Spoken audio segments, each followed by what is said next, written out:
আত্মত্যাগের বিনিময়ে আজকে আমরা এই ফ্যাসিস্ট মুক্ত দেশ পেয়েছি।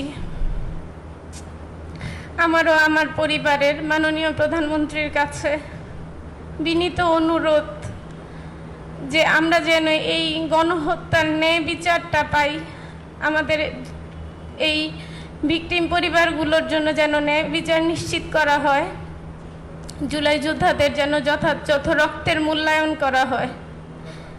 আমি চাই আমার ছেলের চিঠিটা জাতীয় শিক্ষা কারিকুলামে অন্তর্ভুক্ত করে পাঠ্যপুস্তকে পড়ানো হোক। আগামীর ভবিষ্যৎ প্রজন্ম জানুক কতটা আত্মত্যাগের বিনিময়ে আমাদের সন্তানরা এই ফ্যাসিস্ট মুক্ত দেশ গড়তে সক্ষম হয়েছিল। আসসালামু আলাইকুম।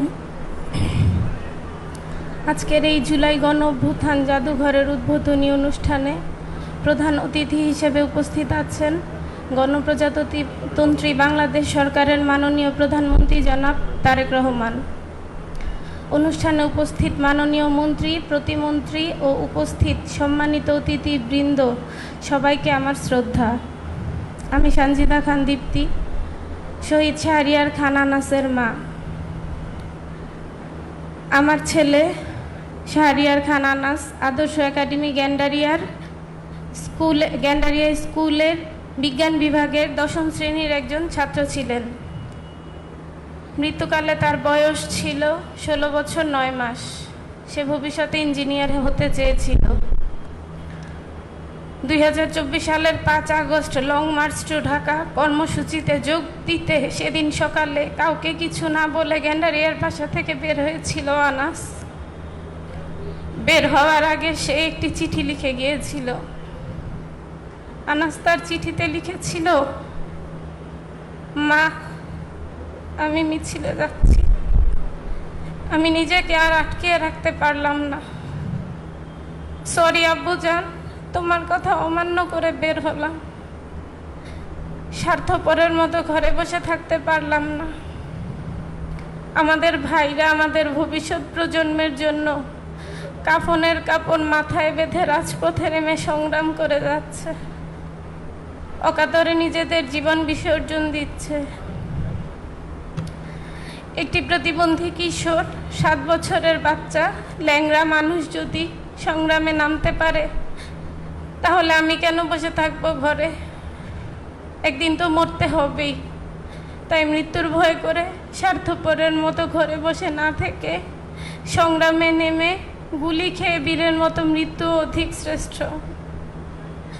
যে অন্যের জন্য নিজের জীবনকে বিলিয়ে দেয় সেই প্রকৃত মানুষ। আমি যদি বেঁচে না ফিরি তবে কষ্ট না পেয়ে গর্বিত হয়েও জীবনের প্রতিটি ভুলের জন্য ক্ষমা চাই। আনাস। 2 বছর আগে এই দিন এই সময় আমার আনাস পৃথিবীতে ছিল। আনাস খুব স্বাধীনতা ও সার্বভৌমত্বে বিশ্বাসী ছিল। তার মতো 1400 শহীদ ও 30,000 আহত সন্তানদের আত্মত্যাগের বিনিময়ে আজকে আমরা এই ফ্যাসিস্ট মুক্ত দেশ পেয়েছি। আমারও আমার পরিবারের মাননীয় প্রধানমন্ত্রীর কাছে বিনীত অনুরোধ যে আমরা যেন এই গণহত্যার ন্যায় বিচারটা পাই, আমাদের এই ভিকটিম পরিবারগুলোর জন্য যেন ন্যায় বিচার নিশ্চিত করা হয়, জুলাই যোদ্ধাদের যেন যথাযথ রক্তের মূল্যায়ন করা হয়।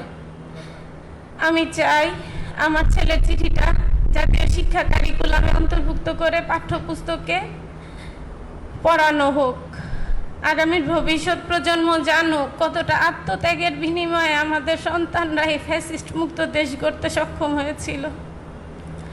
আমার ছেলের আত্মার মাগফিরাতের জন্য সকলে দোয়া করবেন। আমাকে এখানে আমন্ত্রণ জানানোর জন্য কৃতজ্ঞতা। আমি জুলাই জাদুঘরের মঙ্গল কামনা করি। আসসালামু আলাইকুম। এবারে বক্তব্য রাখবেন শহীদ আব্দুল্লাহ বিন জাহিদের মা ফাতেমাতুজ জোহরা।